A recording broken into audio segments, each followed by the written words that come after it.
temporada. E não perca amanhã os próximos sorteios. O governo do Ceará afasta 168 policiais por causa da paralisação. O número de mortos já chega a 88 desde o início da greve. A polícia do Paraguai prende 10 suspeitos de matar jornalista brasileiro na fronteira. O presidente Jair Bolsonaro diz que reforma administrativa será enviada ao Congresso depois do Carnaval. A temperatura cai e a cidade mais fria do país registra 0 grau em pleno verão. Blocos de rua em São Paulo reúnem multidões e polícia prende 241 suspeitos de roubo e furto. No Rio, o cordão da Bola Preta tem a segurança reforçada. É o carnaval que a gente quer ver, familiar, gostoso. Vem! Problema em carro da Dragões da Real atrasa desfiles das escolas de samba de São Paulo. Ninguém sabe ainda o que vai acontecer. O momento é tenso. O Galo da Madrugada leva 2 milhões de pessoas para curtir o frevo pernambucano. Em Salvador, o preparo de atleta das estrelas que encaram os vários dias de folia. Treinando sério, cara, né? Brinquedo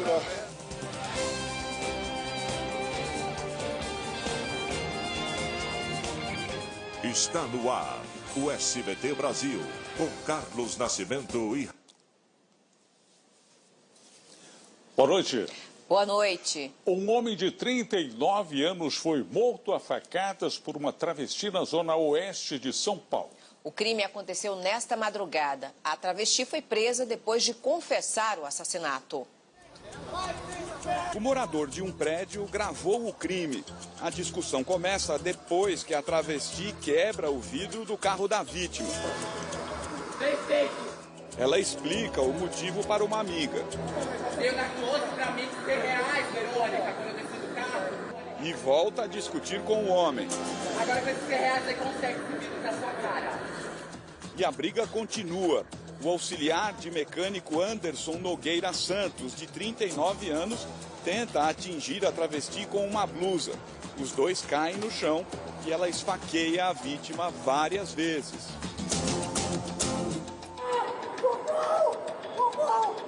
A vítima fica caída na calçada e as 3 travestis vão embora. A que cometeu o crime não tem uma das pernas. Anderson morreu no local, no bairro do Butantã. O carro dele passou por uma perícia e a faca foi apreendida. Segundo testemunhas, a vítima morava na mesma rua. A travesti que matou o auxiliar de mecânico foi presa pela polícia militar enquanto fugia. Ela estava perto da Marginal Pinheiros e com a roupa ensanguentada. Ela foi trazida para cá, para essa delegacia, confessou o crime e foi indiciada por homicídio. No domingo, ela será levada para uma audiência de custódia.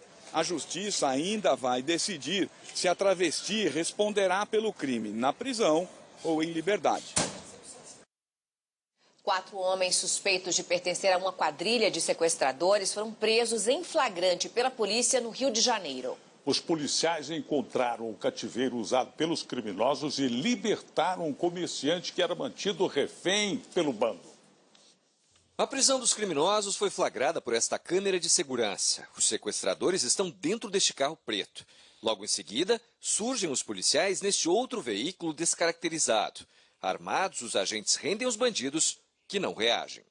Bem em frente ao local, no bairro de Campo Grande, zona oeste do Rio, os policiais libertaram um comerciante que foi mantido refém por mais de 7 horas. O cativeiro improvisado tinha condições insalubres. A quadrilha chegou a pedir R$50 mil à família da vítima. A delegacia anti-sequestro conseguiu deter o bando antes do pagamento do resgate. 4 suspeitos foram presos em flagrante. Na semana passada, o mesmo grupo sequestrou uma mulher em Jacarepaguá, também na Zona Oeste. E desde então, estava sendo investigado. Nos 2 casos, os criminosos agiram da mesma forma. Primeiro, se identificaram como PMs, o que não era verdade. E em seguida, apresentaram mandados de prisão falsos. Foi assim que conseguiram enganar as vítimas. Agora, os investigadores vão tentar descobrir se grupos paramilitares estão envolvidos no esquema. Parece que eles teriam alguma ligação com milícia, né? Tanto na área de Jacarepaguá quanto Campo Grande, mas isso ainda está sendo apurado. Os presos vão responder por sequestro, cárcere privado e falsidade ideológica. Subiu para 88 o número de homicídios no Ceará. Os policiais militares ocuparam os quartéis para exigir aumento de salário e deixaram a população sem policiamento nas ruas. Por causa da falta de segurança, 14 cidades cancelaram o carnaval. Outras contrataram vigilância particular. Pelo segundo dia, o Exército ocupa as ruas de Fortaleza. Junto com o efetivo da Força Nacional de Segurança, são 2.650 homens. Eles vão atuar principalmente na capital e região metropolitana. Mas a presença das tropas ainda não foi sentida nos bairros da periferia de Fortaleza. Nesta sexta-feira, 37 homicídios foram registrados no estado. A média antes do movimento dos PMs era de 5 por dia. Os policiais militares paralisados desde a última terça-feira ocuparam batalhões. Mulheres e filhos também participam do movimento. O clima de tensão aumentou com a chegada dos militares do Exército. De maneira nenhuma a gente vai entregar o quartel se não tiver anistia para o nosso marido. O governo do estado decidiu afastar 168 policiais por participação nos motins por melhores salários. Eles tiveram o porte de arma suspenso e ficarão 120 dias sem receber salários. Na próxima segunda-feira, os ministros da Defesa, Fernando Azevedo e Silva, da Justiça, Sérgio Moro, e da Advocacia Geral da União, André Luiz Mendonça, vão acompanhar a operação de garantia da lei e da ordem no estado. O comando da ação deu uma entrevista coletiva para falar como vai ser a atuação das tropas. O policiamento ali, região do centro da cidade, aquelas partes turísticas ali, as entradas, os principais eixos de entrada da cidade já estarão ocupados com nossa tropa, fazendo policiamento a pé, policiamento motorizado. A gente está buscando aumentar a presença, né, das tropas federais e reduzir os índices de criminalidade. É a garantia da ordem pública, ou seja, o nosso foco é o cidadão em via pública, o patrimônio, a comunidade, ou seja, que as pessoas possam ter uma vida dentro da normalidade que elas encontram no seu dia a dia. A paralisação dos policiais militares também prejudicou o carnaval no Ceará. Por falta de segurança, as prefeituras de pelo menos 14 cidades cancelaram as programações. Uma delas é esta aqui, Paracuru, a 90 quilômetros de Fortaleza, que esperava receber 100 mil turistas nos 4 dias de festa. Nós tínhamos uma previsão de recebermos 200 policiais para fazer a segurança do entorno aqui. E mandaram somente 30. Nós não temos condições com a Guarda Civil Municipal que nós temos, com o efetivo, de fazermos essa segurança. A estrutura já estava montada. Turistas e comerciantes se frustraram. Com essa greve, tudo parou. O pessoal assustado, com medo de sair de casa. Parou tudo. Melhor segurança do que o carnaval, né? Em Aracati, no litoral cearense, a prefeitura contratou 130 seguranças para garantir o carnaval, considerado o mais animado do estado. 241 pessoas foram presas no estado de São Paulo desde ontem até às 6 horas da manhã de hoje. Nesse período, 42 celulares foram furtados. No ano passado, apenas na capital, São Paulo, esse tipo de crime cresceu quase 30% na época do carnaval, comparando-se com outros meses de 2019. Com um número recorde de 644 blocos, o Carnaval de Rua de São Paulo pode se tornar este ano o maior do Brasil. 15 milhões de pessoas são esperadas nas ruas da cidade, até o dia 1º de março. O problema é que esse crescimento também aumenta o índice de roubos e furtos de celulares. No último fim de semana tive meu celular furtado, pegaram e eu nem vi. Dados da Secretaria Estadual de Segurança Pública, levantados pela produção do SBT Brasil, mostram que os furtos de celulares aumentaram quase 30% na época do carnaval do ano passado, entre fevereiro e março, na comparação com a média dos outros meses de 2019. No mesmo período, os roubos de celulares cresceram mais de 7%. A Mariana é uma das vítimas contabilizadas nesta estatística. Por isso, agora, ela veio preparada. Na pochete eu guardo só o necessário, bilhete único, coisas assim que se eu perder não vai ter problema. E celular, documento, dinheiro, eu prefiro colocar sempre no peito uma doleira. Só no último fim de semana, durante o pré-carnaval, 400 pessoas foram detidas nos desfiles dos blocos em São Paulo. Uma quadrilha foi presa com 48 celulares e 5 pessoas foram baleadas. Diante de tamanha violência, os diretores de blocos de rua resolveram criar uma carta endereçada ao comando da Polícia Militar e também à Prefeitura de São Paulo. Nela, eles pedem mais segurança para os foliões nos próximos dias de festa aqui na capital. A Polícia Militar disse que aumentou o efetivo em 20% e monitora os blocos nesse centro de gerenciamento com câmeras fixas e drones. Fizemos uma reunião com todos os órgãos envolvidos, Polícia Militar, Guarda Civil Metropolitana, todos os órgãos da segurança, os órgãos de mobilidade e os órgãos da Prefeitura, já para traçar ações para esse final de semana, para o Carnaval e pós-Carnaval. Mas a segurança também depende da prevenção. Uma empresa de análise de crédito criou uma mini bolsa para dificultar os furtos durante a folia. O acessório está sendo distribuído na cidade durante o Carnaval.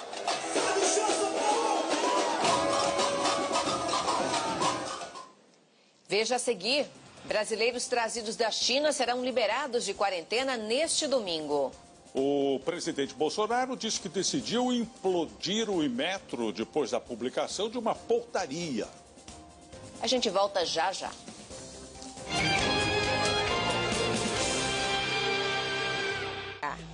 A virada do Água Santa começou ainda no primeiro tempo. Luan Dias recebeu na área e encheu o pé.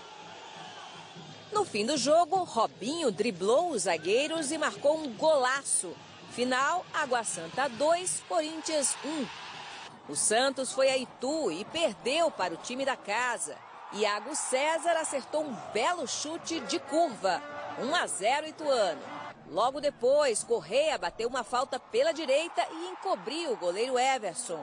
Ituano 2, Santos 0. Em Barueri, o São Paulo goleou o Oeste. Daniel Alves marcou o primeiro. Alexandre Pato aproveitou o rebote do goleiro e ampliou o placar. Daniel Alves recebeu livre e fez o segundo dele no jogo. Alexandre Pato foi derrubado na área. É pênalti. Ele mesmo bateu e fechou a conta. São Paulo 4, Oeste 0.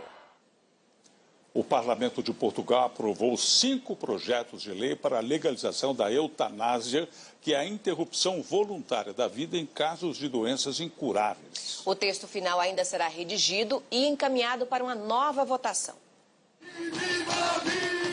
A votação provocou protesto no lado de fora do Parlamento português.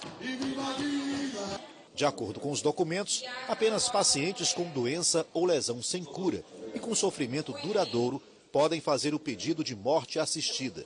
Além disso, é necessário ter mais de 18 anos. Os projetos aprovados pelo Parlamento português vão passar agora por comissões especiais, até virarem um texto único. O projeto de lei final será votado no plenário e, se aprovado, encaminhado ao presidente da República, que poderá sancionar ou vetar o documento. Grupos religiosos e de entidades médicas fazem pressão contra a descriminalização da eutanásia. Os médicos estão preparados para salvar pacientes, disse o presidente da Associação Médica Portuguesa. O tema também divide a população. Isso não significa que as pessoas vão morrer contra a vontade. Vai banalizar uma coisa e vamos deixar de cuidar dos mais velhos. Na Europa, a interrupção voluntária da vida é totalmente legalizada na Holanda, Bélgica e Luxemburgo. Vizinha de Portugal, a Espanha também aprovou a eutanásia este mês no Congresso. O projeto vai agora para o Senado. O setor da construção civil voltou a crescer no Brasil. No ano passado, não apenas os imóveis voltaram a ser vendidos, como também novos empregos foram criados. Tijolo em cima de tijolo e a construção civil vai aos poucos se reerguendo. Levantamento da Câmara Brasileira da Indústria da Construção mostra que nos primeiros 9 meses do ano passado foram comercializadas 94.300 unidades, 10% a mais que no mesmo período de 2018. A maior parte dos novos empreendimentos se concentra na região sudeste, particularmente na cidade de São Paulo. As quedas sucessivas na taxa básica de juros favoreceram os financiamentos e impulsionaram as vendas. Principalmente a partir do segundo semestre do ano passado e com a grande queda da taxa de juros, a gente percebeu um movimento favorável no crescimento do mercado imobiliário. A construção civil é um dos setores mais intensivos em mão de obra. Cada vez que ela cresce, o desemprego cai. Somente no ano passado, 71 mil trabalhadores foram contratados para atuar nos canteiros de obras em todo o Brasil, o que significa 11% do total de empregos com carteira assinada criados no país. Alfredo atua há 32 anos no setor. Ano passado perdeu o emprego e ficou parado por 9 meses. Há 2, conquistou uma nova oportunidade e já recebeu 6 novas propostas de trabalho. A gente sempre, final de semana principalmente, a gente fica conversando com os amigos, todos desempregados, entendeu? E eles pedindo indicação de mais gente para você ficar passando para outras construtoras, entendeu? E o mercado tá bom e vai ficar melhor ainda. O Sindicato dos Trabalhadores da Construção Civil já prevê que pode faltar mão de obra em um futuro próximo. A preocupação é enorme, não só dos empregadores, dos empresários, também nossa, da Central, de estar qualificando mão de obra para acompanhar a evolução das novas tecnologias e o crescimento do setor da construção. E claro, nós vamos encerrar o SBT Brasil com Carnaval. No Recife, a festa começou quente desde cedo. Hoje foi o dia do desfile do maior bloco do mundo, que é o Galo da Madrugada. Um sol para cada um. 32 graus de pura animação no centro do Recife. Uma multidão regida pelo astro da festa, o Galo Gigante, que lá de cima observava o desfile do bloco, que arrastou milhões de pessoas sedentas pelo frevo pernambucano. No desfile do Galo da Madrugada, o personagem principal foi o Folião, que mostrou toda a sua criatividade com as fantasias. Teve um homem vestido de árvore, teve família de super-heróis, teve até o Papai Noel, que saiu do Polo Norte para curtir o Galo da Madrugada. São mais de 50 anos de brincando no carnaval daqui, no carnaval do Galo da Madrugada. Este é o 43º desfile do Galo da Madrugada. O bloco, que em 1994 foi considerado pelo livro dos recordes, o Guinness Book, como o maior do mundo, veio às ruas do centro do Recife, exaltando o frevo, a cultura e a sustentabilidade. Nos 30 trios elétricos que desfilaram pelos 6 quilômetros do percurso do bloco, artistas da terra e também do cenário nacional, como Fafá de Belém e Pablo Vittar, garantiram a animação da festa. Minha primeira vez aqui no Galo, eu já estou amando muito, muito calor, muita gente bonita, muito brilho, o Galo tá de parabéns.